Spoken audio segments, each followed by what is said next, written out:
대한민국 근현대사를 성경적 세계관으로 알리고 전하는 대한역사문화원의 한국 근현대사 바로 알기 특강입니다. 자유를 위해 부름받은 사람 6번째 이야기. 자유를 선포하러 고국으로 돌아온 이승만의 이야기입니다. 프린스턴 졸업을 앞둔 1910년 2월 16일, 이승만은 서울에 있던 언더우드 선교사로부터 한 통의 편지를 받았습니다. 당시 언더우드 선교사는 종합대학 설립을 준비 중이었는데 이승만에게 우리는 당신을 크게 기대하고 있습니다. 귀국하면 알맞은 일이 기다리고 있습니다라며 앞으로 세워질 대학의 교수직을 제안한 것입니다. 이승만은 4월 9일 언더우드 선교사에게 이렇게 답장했습니다. 제가 2달 후면 프린스턴에서 박사학위를 받습니다. 그러면 선교사님이 세우려고 하는 기독교 대학에서 교수를 하고 싶습니다. 미국에서 배운 국제법, 국가론, 정부론, 역사, 근세 유럽사, 미국사, 미국 헌법, 서양 철학, 종교 같은 정치학 과목을 가르치고 싶습니다. 조선 사람들에게 기독교가 얼마나 중요한 것인지 가르치고 싶습니다. 조선은 지금 일본의 식민지가 다 되었기 때문에 일본인들이 제가 한국에서 교수 생활하는 것을 방해하면 선교사님이 만드는 학교에서 교수 생활하는 것을 포기하고 전국을 다니며 부흥사가 되어 불쌍한 영혼을 기독교인으로 만드는데 일생을 바치고 싶습니다. 박사학위를 받기 전 이미 이승만은 대한제국으로 돌아와 할 일들을 계획하고 있었습니다. 유학을 시작하면서부터 그의 목표는 초지일간 대한의 독립을 위해 대한제국으로 돌아오는 것이었으니까요. 하지만 이승만 박사의 아버지 이경선옹은 이승만 박사가 돌아오지 않기를 바랐습니다. 아들이 돌아온다면 지난 날과 같은 고통을 겪을 것 같았기 때문이죠. 그러나 게일 선교사를 비롯한 여러 선교사는 이승만에게 공부를 마치고 돌아와 대한제국을 깨워야 한다는 사명감을 심어주었습니다. 만약 이승만 박사가 미국에 머물렀다면 얼마든지 좋은 직업과 명예 그리고 안정적인 삶을 보장받았을 것입니다. 그러나 이승만 박사는 하나님께서 주신 마음을 잊지 않았습니다. 조선의 백성으로서 책임감을 가지는 것. 그래서 그는 기꺼이 자신의 조국을 위해 헌신하려 돌아올 준비를 한 것이죠. 1910년 6월 프린스턴 졸업식에서 박사학위를 받던 날 이승만은 망하기 직전인 대한제국을 생각하며 안타까운 마음을 이렇게 되뇌었습니다. 나의 준비 기간은 끝났는데 나는 깊은 슬픔을 느낀다. 내가 가서 일해야 할 대한제국은 이제 나의 나라가 아닌 것을. 네, 정말 그랬습니다. 1910년 8월 29일 대한제국은 일본에게 모든 권리를 빼앗기는 경술국치의 수모를 겪으며 완전히 멸망하게 되었고 일제 식민 통치가 시작이 되었습니다. 이승만이 조지 워싱턴 대학에 입학하던 해 고종은 을사조약으로 나라를 팔았고 5년 후 이승만이 프린스턴에서 박사학위를 받고 2달이 지난 8월 29일 고종의 아들 순종은 백성들에게 나라를 일본 천황폐하께 이양하니 소란 떨지 말고 복종하라고 말하며 그 어떤 한거도 없이 일본에게 나라를 넘겨주었고 대한제국은 지구상에서 사라져 버렸습니다. 그러나 왕실은 일본 천황가의 일원이 되어 일본이 망할 때까지 일본 돈으로 호사를 누렸죠. 그런 조국으로 돌아오기 위해 이승만 박사는 길을 나섰습니다. 고국을 떠난 지 약 6년 만에 나라를 되찾기 위해 배움에 몰두했던 이승만 박사는 그 목표를 달성하고 미국을 떠나게 되었습니다. 한일합방 5일 후인 1910년 9월 3일 뉴욕항에서 발티코를 타고 영국 리버풀로 향했습니다. 런던에서 기차를 타고 파리, 베를린, 모스크바를 거쳐 시베리아 횡단 열차를 타고 만주를 지나 압록강을 건넜습니다. 이승만 박사는 대한제국의 관리가 아닌 일본 경찰에게 입국 심사를 받는 자신과 동포들을 보며 나라 잃은 서름을 실감하게 되었다고 합니다. 1910년 10월 10일 고국을 떠난 지 5년 11개월 6일 만에 일본의 식민지가 된 서울에 돌아왔습니다. 서울에 돌아온 이승만 박사는 서울 황성기독청년회, 즉 YMCA에서 사역을 시작합니다. 이곳에는 한성감옥 동지 이상재와 김정식, 유성준, 홍재기 등이 일하고 있었는데 이들은 이승만 박사가 한성감옥에서 복음을 전해 기독교인이 된 사람들이었죠. 이 박사가 귀국하기 전 언더우드 선교사는 앞으로 설립될 기독교 대학의 교수직을 제의했고 게일 선교사와 존 모트 선교사는 서울 YMCA에서 일할 것을 제의했습니다. 그러나 언더우드 선교사가 시작하려는 기독교 대학의 인가가 늦어지면서 이승만 박사는 게일 선교사와 존 모트 선교사의 제안을 받아들여 YMCA의 한국인 총무와 YMCA의 학생부 간사, 그리고 YMCA 청년학교 학감으로 일하게 된 것입니다. 이 박사가 YMCA 총무직을 수락한 이유 중 하나는 국제단체인 YMCA 보호 속에서 독립운동을 하기 위한 목적도 있었던 것 같습니다. 당시 서울 YMCA는 애국청년 지사들의 집결지였고 마치 제2의 독립협회처럼 옛 동지들이 많이 참여하고 있었습니다. 더구나 당시 가장 핫한 인물, 미국 박사 이승만이 가담하면서 서울 YMCA는 미국, 유럽, 일본 YMCA와 연결되어 일본 총독부도 쉽게 건드리지 못하는 막강한 국제 기독교 조직이 되어 있었죠. 이 모든 일이 하나님의 섭리 아닐까요? YMCA 청년학교는 중고등학교 과정과 대학 과정을 포함한 학교였습니다. 이곳에서 이승만 박사는 청소년 그리고 청년들에게 기독교 세계관을 기초로 한 자유를 가르치기 시작했습니다. 주일이면 교회에서 설교를 하고 성경 연구반에서 성경을 가르치고 외부에 나가 강의나 강연을 했습니다. 또한 전국적으로 YMCA 지부를 세우는 일에 공을 들였고 선교사들의 좋은 설교나 글, 그리고 성경 공부 교재를 우리말로 번역하기도 했습니다. 그러나 이 일들을 그리 길게 이어가지는 못했습니다. 이 박사의 조선 사역은 1910년 10월부터 1912년 3월까지 약 1년 5개월 동안 뿐이었습니다. 1년 5개월 동안 이승만 박사가 한 일들을 살펴볼까요? 이승만 박사가 YMCA 국제위원회에 제출한 보고서에 자신의 사역 내용을 이렇게 보고하고 있습니다. 나는 안식일 때마다 바깥 교회에 나가서 설교하는 일과 오후에 바이블 클래스 지도를 계속하고 있습니다.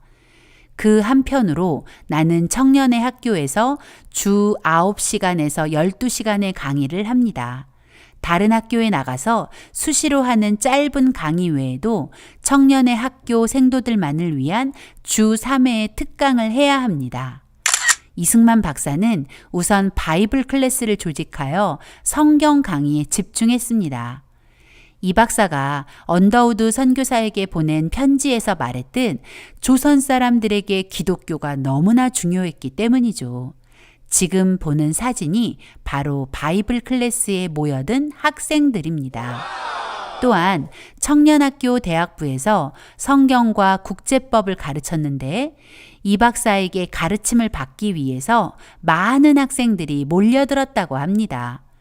배제학당 시절 협성의 토론회에서 그랬듯 토요일마다 YMCA 연합 토론회를 빠짐없이 열어 학생들에게 독립정신을 심어주며 늘 꿈꾸던 기독교 세계관에 기초한 자유민주주의 교육에 돌입한 것이죠.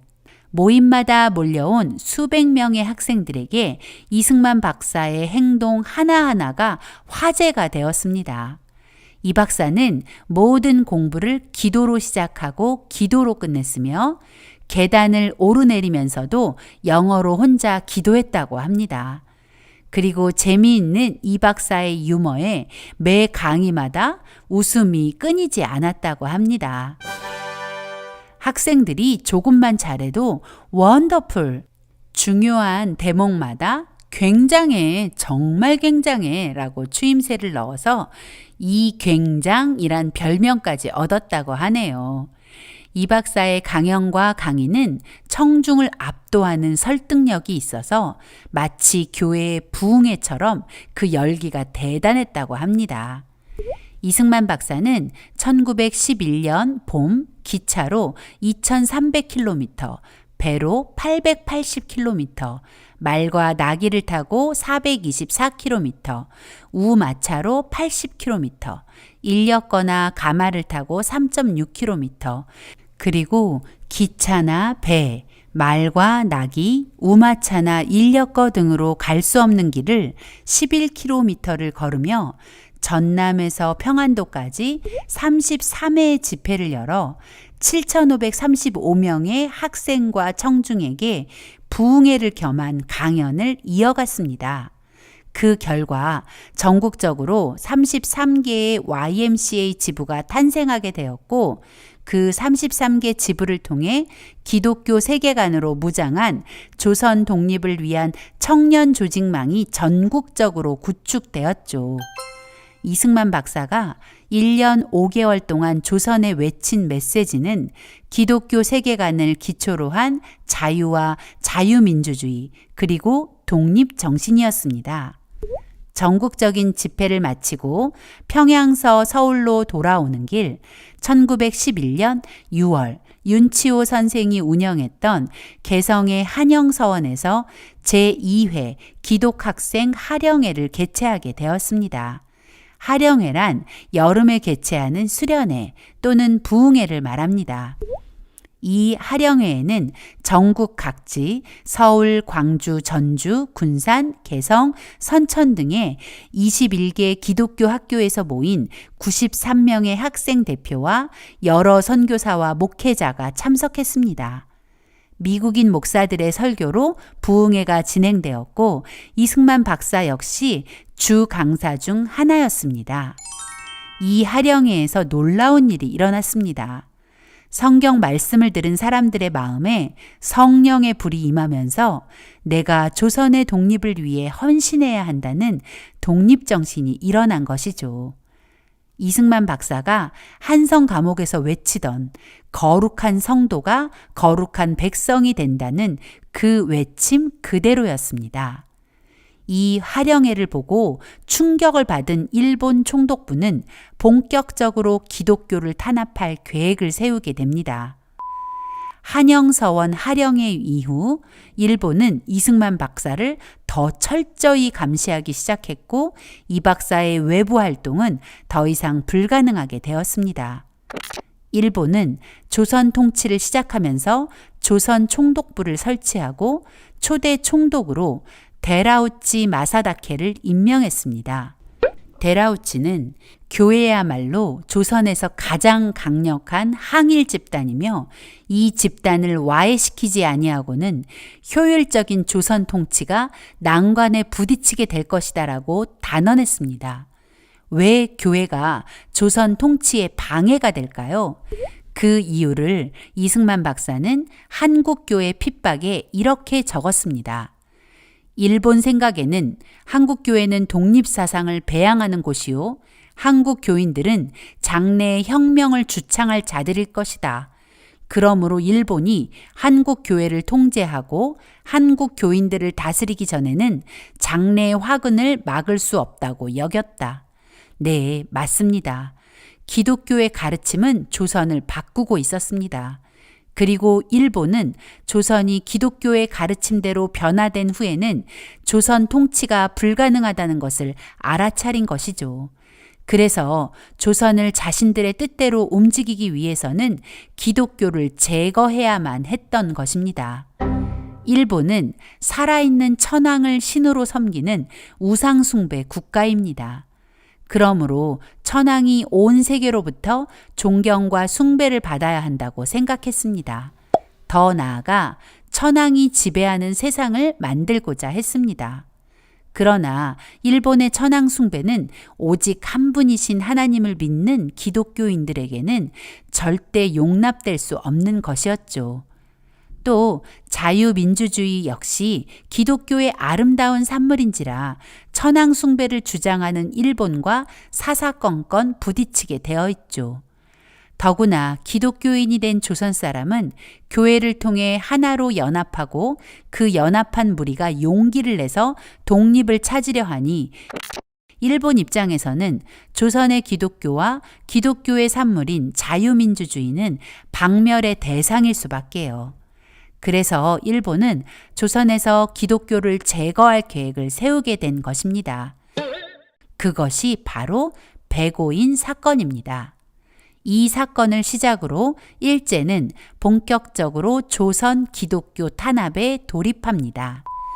백오인 사건은 데라우치 암살 모의 사건이라는 일본이 연출한 가짜 뉴스에서 출발합니다. 데라우치 암살 모의 사건의 전말은 이렇습니다. 일본은 조선을 넘어 내륙 깊숙이 진출할 목적으로 철도망을 증설하고 있었습니다. 압록강 철교도 바로 그런 목적에서 만들어지고 있었죠. 1911년 12월 27일 압록강 철도 기공식이 예정되어 조선 총독부 총독 데라우치가 압록강 철교 기공식에 참석하기로 되어 있었습니다. 이것은 팩트입니다. 이제부터 일본의 자작극이 시작됩니다. 데라우치가 기공식에 참석하기 위해 기차로 이동할 때 기차가 선천에 정차하면 데라우치를 저격하려 한다는 첩보가 입수되었다는 것입니다. 이 일은 전혀 사실이 아닌 일본의 자작극이었습니다. 일제는 즉시 데라우치 암살을 모의한 범인을 색출한다며 1911년 11월 11일부터 평안도 일대의 기독교 지도자와 대부분이 기독교인이었던 신민의 회원 약 700여 명을 잡아들였습니다. 그중 123명이 혐의자로 기소되었고 8개월이 지난 1912년 6월 28일이 되어서야 첫 공판이 시작되었습니다. 첫 공판 이후 약 20여 회의 재판이 진행되었고 105명에게 유죄 판결이 내려지게 되면서 그렇게 백오인 사건이라는 이름이 붙여지게 된 것입니다. 수사와 재판은 충분한 조사도 없이 진행되었고 일제의 주장만 인정되는 편파적인 재판이었습니다. 일본인이지만 백오인 사건에 조선인 측 변호를 맡았던 오쿠보 변호사는 본 사건은 검사가 충분한 조사도 없이 구성한 의심 짙은 사건이며 담당 판사들도 역시 편파적으로 진행하고 있다며 분노를 터뜨렸습니다. 일제는 백오인 사건을 데라우치 마사다케 암살 음모 가담자 색출을 위한 것이었다고 주장하지만 이 사건은 조선 기독교인, 특별히 서북지방의 기독교인 제거를 목적으로 하는 일본에 의한 허위 날조 사건이라는 것이 팩트입니다. 그렇게 말할 수 있는 이유는 기소자 123명 중 98명이 기독교인이었고 유죄 판결을 받은 105인 중 91명이 기독교인, 그리고 전체 123명의 기소자 중 118명이 서북 지역 출신이기 때문입니다. 특히 1911년 개성 한영서원에서 열린 제2회 학생 하령회에 참석한 선천 신성중학교, 숭실중학교, 서울경신중학교 등의 학생 다수가 백오인 사건으로 체포되어 고문을 받았고, 서북지방에서 활동하던 기독교 선교사들에게 음모 격려자라는 누명을 씌워 조선에서 쫓아내려 했던 점을 종합해보면 백오인 사건은 조선 통치를 강화할 목적으로 항일 세력인 기독교를 탄압하기 위한 조작된 허위 날조 사건이 분명합니다. 백오인 사건의 화살은 이승만 박사에게로 향했습니다. 일제는 이승만 박사에게 예수교의 거대 괴수라는 죄를 씌우고 거에게 현상금을 걸었습니다. 미화 30만 달러. 지금도 30만 달러는 큰 돈인데 당시로는 인생 역전의 기회를 가능케 하는 거금이었습니다. 그러니 이승만 박사를 노리는 사람이 많았을 것이고 그만큼 이 박사에게 다가온 위험의 크기가 컸다는 것을 짐작할 수 있습니다. 이승만 박사는 나라가 없으면 복음도 전할 수 없다는 것을 깨닫게 되었습니다. 나라라는 중요한 울타리가 있어야 자유롭게 신앙생활이 가능하다는 것을 뼛속 깊이 느끼게 된 것입니다. 이승만 박사가 일본의 표적이 되자 존 모트 선교사와 필립 질레트 선교사는 이승만 박사를 체포하려는 일본에게 만약 이승만을 체포하면 전 세계의 일본의 만행을 폭로하겠다며 일본을 압박했습니다. 그리고 이 박사를 미국 미네아폴리스에서 열리는 감리교 총회의 조선 대표로 보내기로 결정하고 1912년 3월 9일 14기 감리교회 지방 평신도 대표 회의에서 이승만 박사를 조선 대표로 선출하여 조선을 빠져나가도록 한 것입니다.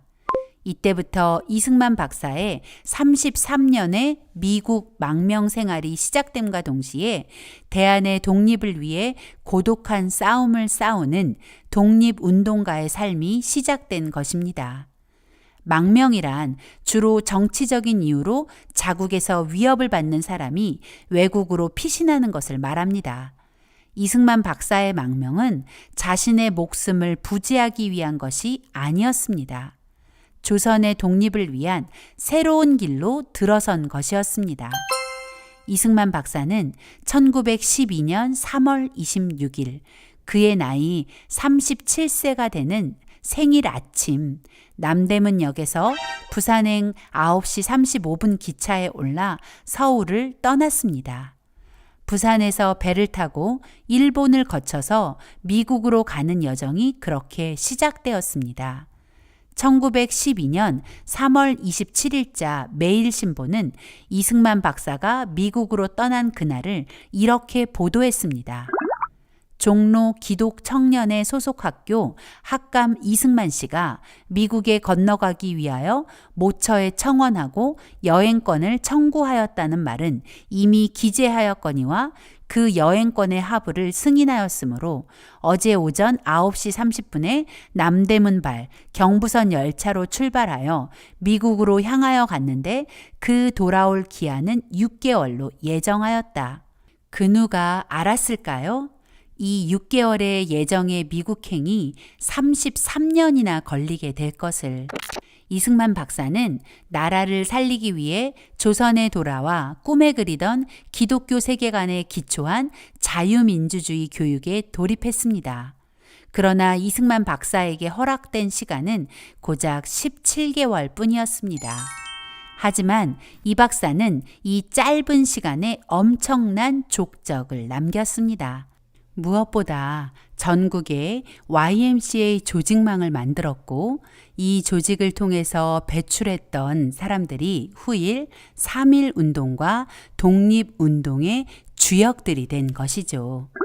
이승만 박사는 이제 나라의 독립을 되찾기 위해 고독한 나그네가 되어 미국을 향해 나아가고 있습니다.